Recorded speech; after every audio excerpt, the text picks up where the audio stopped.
Alô, aluno da Geopolítica e Geoestratégia Internacional. Estamos aqui para falar sobre a configuração do mundo na primeira metade do século XX. Nós vimos aí recentemente que no final da Idade Média tivemos a configuração dos estados e a configuração geográfica principalmente europeia. Então, a queda do feudalismo com o surgimento da burguesia comercial, o apoio do exército, surge os estados já numa configuração mais ou menos como nós vimos hoje. Acontece que esses estados eles vão ter uma configuração, vão passar os anos e nós vamos lá para 1500, 1600, 1700, 1800, já com um desenho mundial formado. A Europa com a sua configuração, a conquista das Américas também tomando seu contorno, a Índia, a China, a África, um desenho geográfico mundial com os estados formados. O Estado ele tem uma questão interessante que para ele se legitimizar enquanto unidade, ele precisa de duas forças, né? Uma é o exército e a outra é a diplomática. Então, exército e diplomacia vão fazer parte da configuração do Estado. Acontece que esse Estado ele foi buscar lá nas suas origens gregas e romanas toda aquela herança da formação jurídica e legal. Bom, esse Estado caminhou, a geografia mundial foi formada, só que lá pelo 1800, 1900, nós começamos a ter instabilidades políticas entre os estados, disputa por regiões econômicas, disputa por fornecimento de matéria-prima, por recebimento de produtos acabados. Enfim, temos uma Primeira Guerra Mundial em 1915, 1918.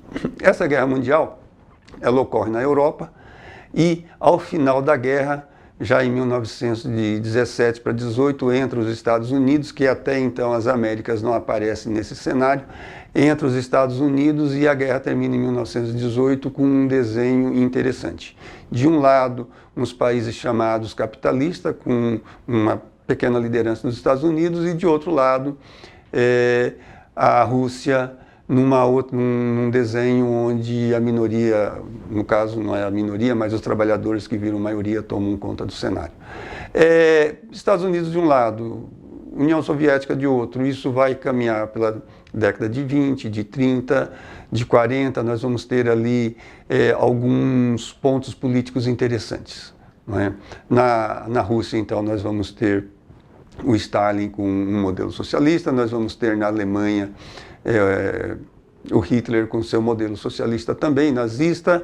Isso vai gerar uma instabilidade política muito grande. Acontece que nesse desenho dessa instabilidade política com essas formas de pensamento gera um abalo na geografia política, né? Eis que então ali, mais ou menos em 1918, o presidente norte-americano ele sugere uma carta com 14 pontos onde pretende-se formar uma Liga das Nações. Essa liga é formada no sentido de acalmar, digamos assim, os ânimos e formar alianças entre os estados, principalmente europeus, e com a preocupação contra os estados socialistas, principalmente Alemanha e Rússia.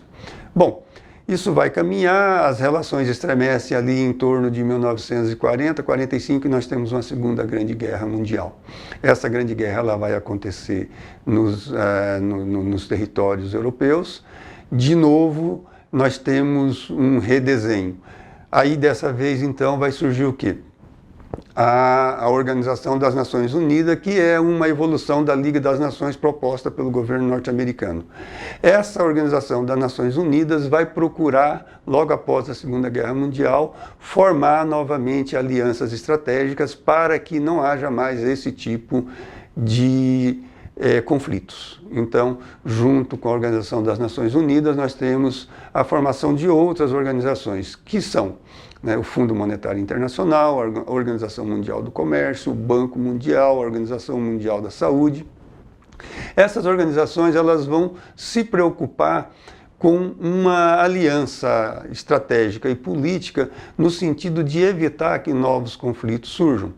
Acontece que no final da Segunda Guerra, de novo, nós temos duas potências. A potência norte-americana, né, por um lado, defendendo o lado capitalista, e a potência Rússia, agora a União Soviética, com um complexo de muitos estados. Então, e essa potência soviética, ela vai gerar uma tensão de dois lados, né? Então, países voltados para um modo de produção centralizada, de governo centralizado, que é agora a União Soviética, e o outro lado capitalista. Enfim, essa situação ela vai existir, vamos caminhar no que se chama de uma Guerra Fria, com os dois lados procurando fazer alianças, procurando fazer uniões para que eles não consigam ou não se entrem em novos conflitos armados. Então, agora, nesse momento, a diplomacia é que vai procurar imperar. Isso nós estamos mais ou menos, então, no final da metade do século XX, com um desenho totalmente novo, e com o fim da Segunda Guerra nós temos também um advento novo, que é uma revolução no transporte, uma revolução nas comunicações, uma revolução nas relações internacionais por conta das organizações como o Banco Mundial, Organização Mundial de Saúde, Organização Mundial do Comércio e Fundo Monetário Internacional, que vai dar um novo contorno à situação política do mundo.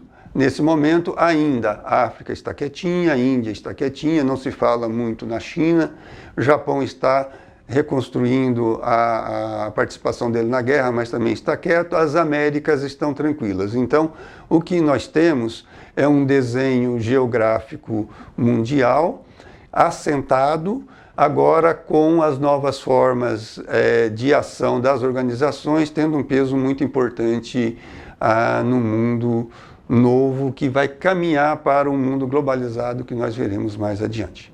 Bom, tranquilo? Vimos então o surgimento das nações, o surgimento das organizações e como se forma e se desenha um novo cenário mundial na primeira metade do século XX. Né? Espero que vocês tenham gostado. Consultem a nossa literatura, que ela vai estar bem rica e cheia de detalhes, como acontecem essas costuras, essas alianças e essas formações, né? E como o mundo se desenha, que nós vamos caminhando para a segunda metade do século XX, que tem coisas interessantes aí. Espero que tenham gostado. Nos encontramos em breve. Até lá!